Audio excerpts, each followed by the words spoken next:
This is Windshield Hoops. What's going on, everybody? This is Jay Wilder Adams today, alongside Zach Rudine, of course, and we got a very special guest today, Luka Garza, Timberwolves legend in our eyes, and Iowa legend especially. What's going on, Luka? Nothing much, man. Thank you for having me. Yeah, thank you. Zach, you want to start out?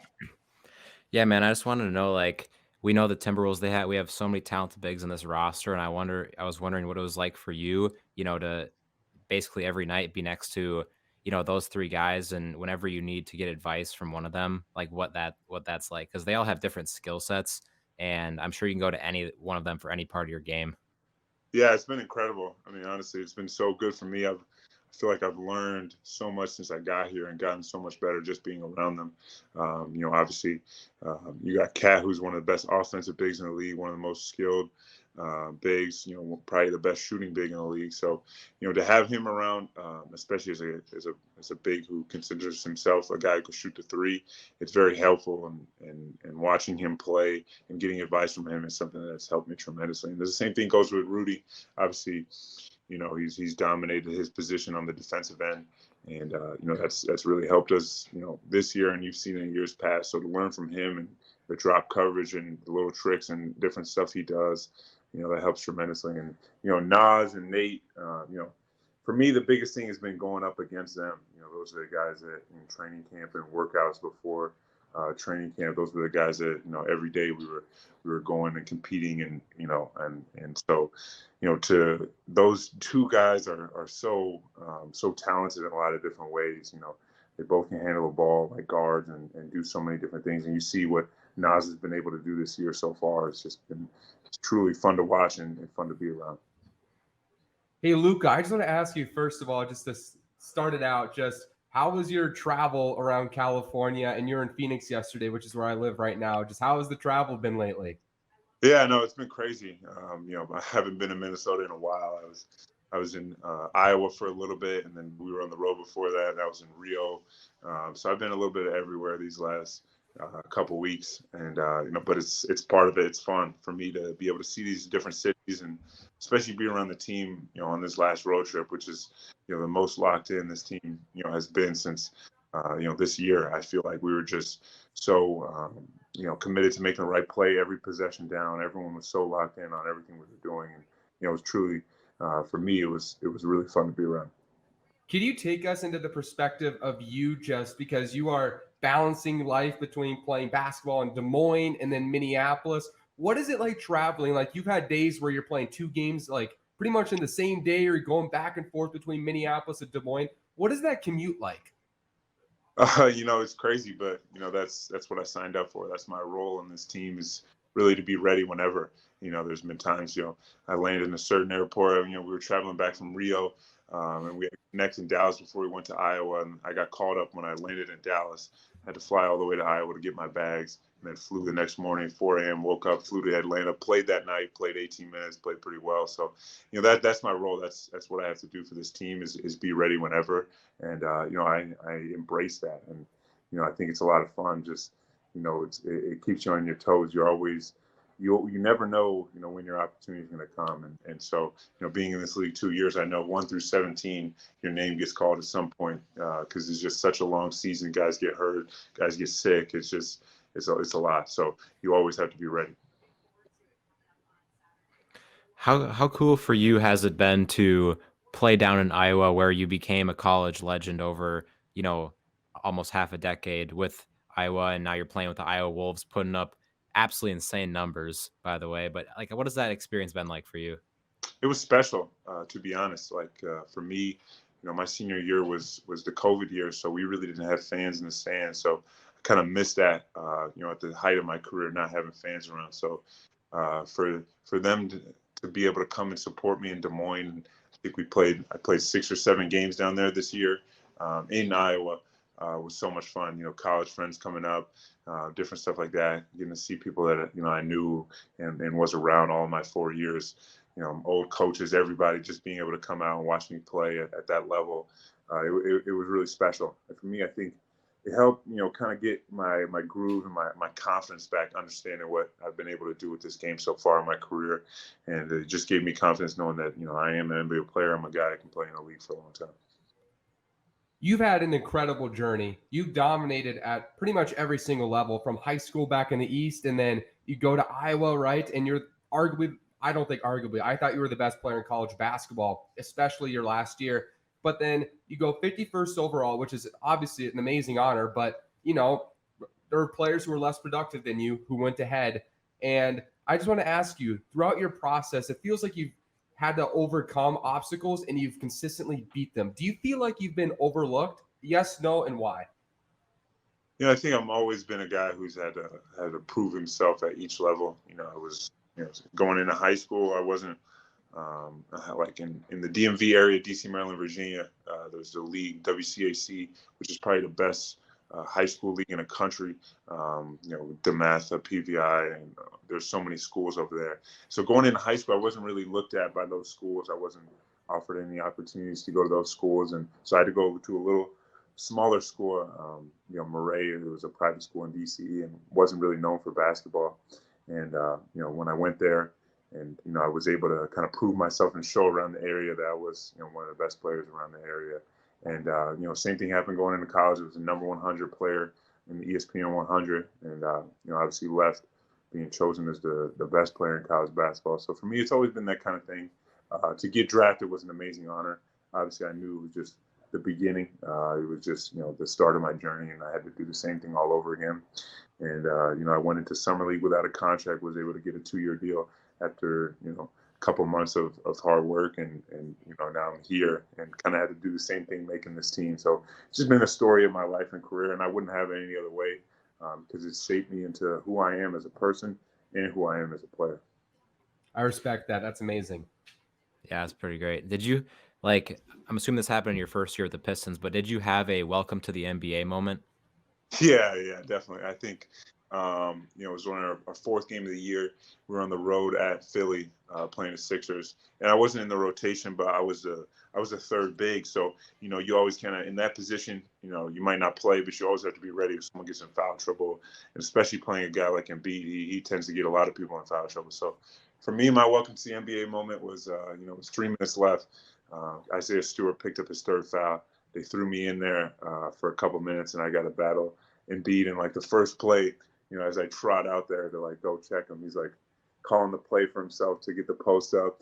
And so he was able to draw a couple fouls on me, and I hit back-to-back threes on him, and I started talking a little bit, and I was really the first three I hit, so I really was just kind of hyping myself up a little bit. And I think he took it as I was going at him after the first guy made, and he got an offensive rebound putback and screamed at me. He got a tech, and then I hit another three on the next possession. So, it was a fun 3-4 minutes of battling one of the most dominant bigs on the planet.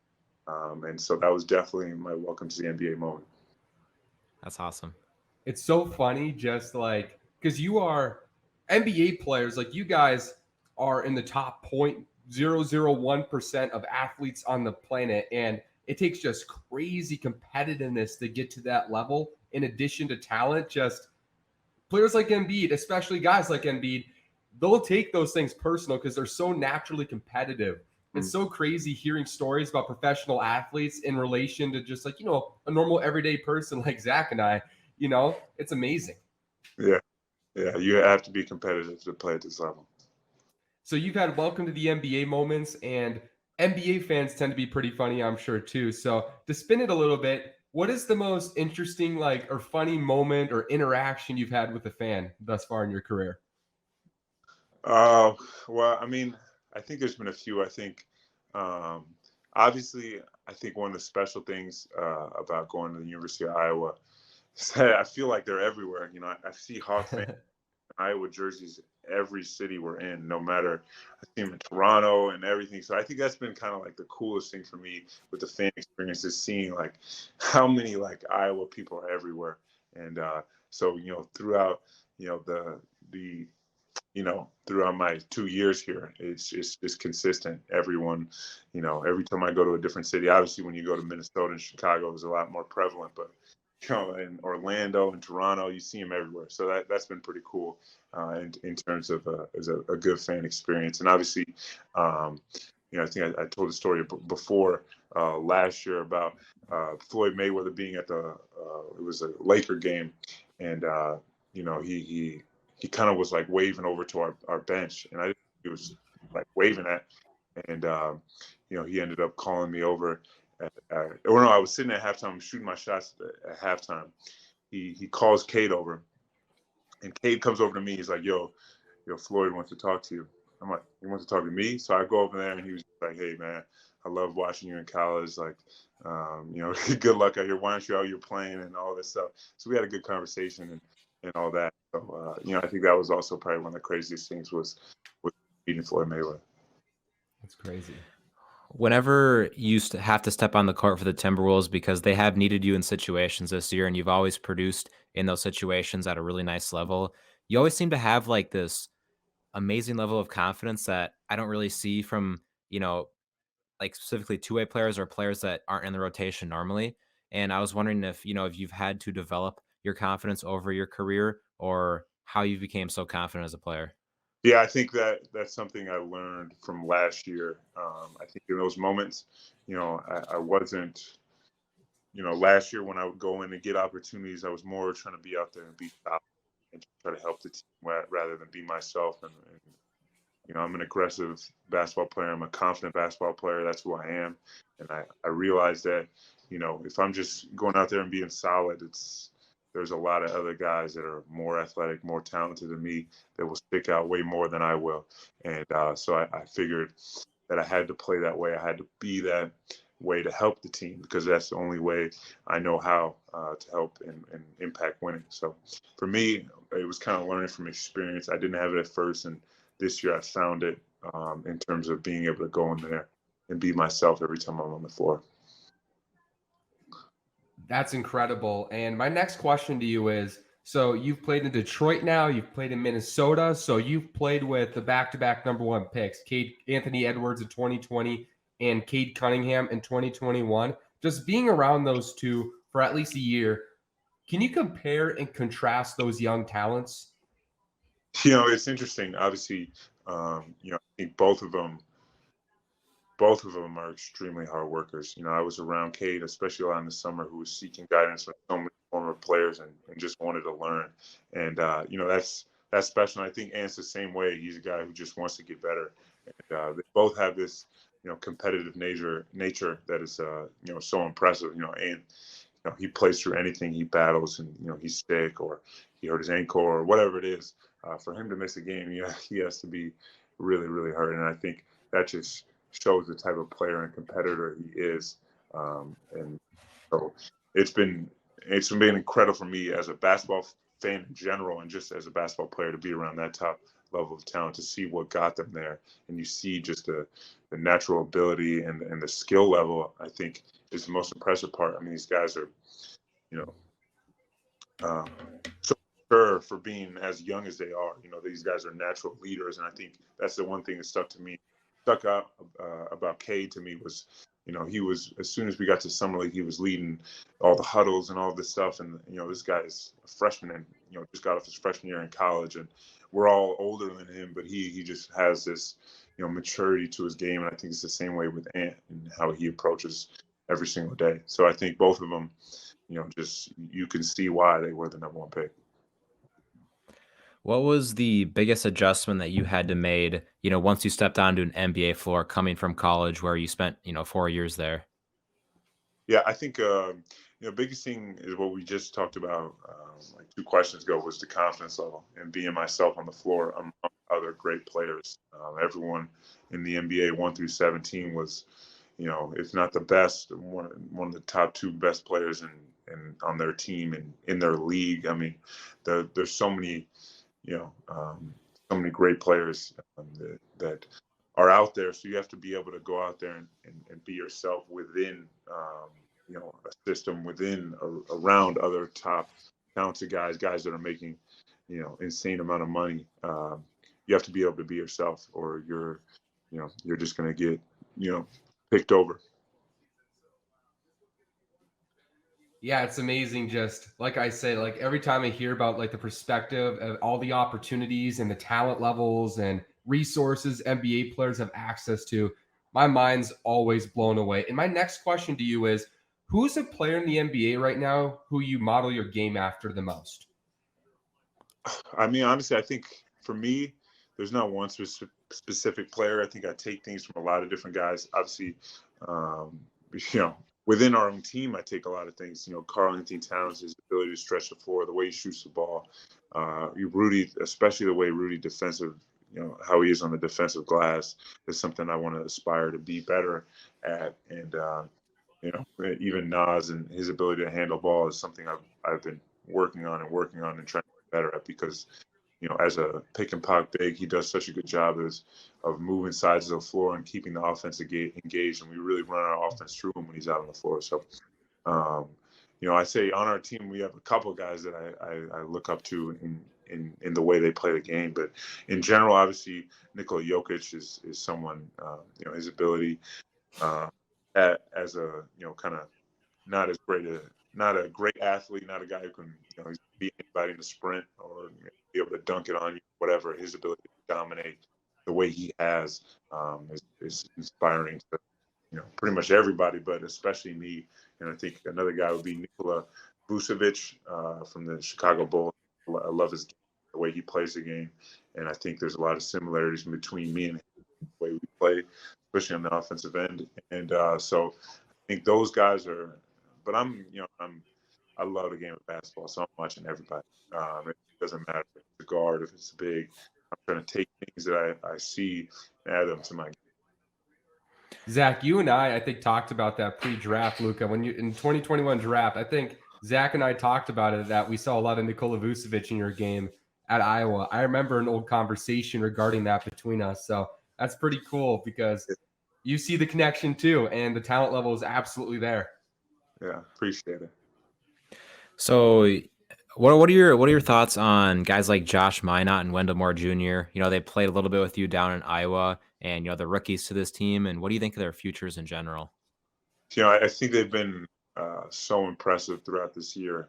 The way they've handled everything, going down to the G League, taking the opportunities that come their way with the Timberwolves. Obviously, Wendell was kind of out of the group of young guys. He was one of the first to really get a big opportunity in starting against Memphis, and you saw right away why he was a first round pick and how he can impact the game at this level. So, I've been so impressed with him and his poise and the way he plays the game. I think he's going to be a high level shooter. He works really hard. I think he can do multiple things. Obviously he can shoot the ball, but especially on the ball, I think he's a really good passer and distributor and sees the floor really well. And another guy who loves to add things to his game, and you see these guys getting so much better throughout the year. And Josh is someone I didn't really know much about going into this year. Obviously he played at Memphis, but he wasn't really one of their key players, and he impressed me so much throughout this year, especially down in the G League when we first got down there. I was seeing parts of his game that I didn't even think he had, and he's just an impressive talent. His how long and athletic he is, but some of those guys are just full of potential, and then they don't really do anything on the court. He's the opposite. He's a guy who he gets on the court and he impacts the game. He scores a ball, he cuts, rebounds, defends. He does so many different things, and you saw it. And he's probably only gotten one real opportunity this year, one or two, but the one he did, was the Utah Jazz game, double, and you could see right away, why he was, a second round pick, and why he's a guy that they believe in and is going to be really good at this level. So I think both of them are really, really good players. They both have really good mindsets, and they've understood that they're coming into a playoff team. It's different when guys are first round picks and they go to the other team. So they're seeing all these guys that they know they're better than, or they know they can compete with, and those guys are playing a lot, and they're in a different role because they came into a winning team. But I think the long run, the experience from being around these guys and what they'll learn, and when their opportunity comes, they're going to make the most of it, as they already have done this year. Yeah, because I really like Josh Mina and Wendell Moore Jr. I was really happy with both of those picks. Maybe not at this point of the season they won't get as much run because the rotation's getting smaller. We're trying to cut it down to like 9, 10 guys compared to an expanded rotation earlier in the season.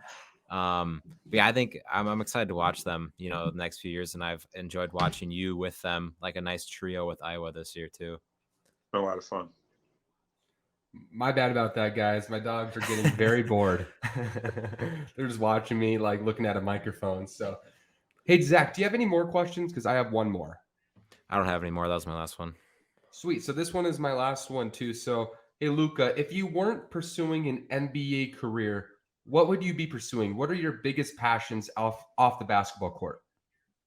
Honestly, that's a hard question because I've done a lot of different things, but I couldn't see myself doing anything that's not in the game of basketball. So, I think when I'm in the future, when I'm done playing, I definitely see myself as someone that could go into broadcasting and be a guy that's on TV and talking about college basketball. Robbie Hummel or Jay Billis type guy. That's something I'm working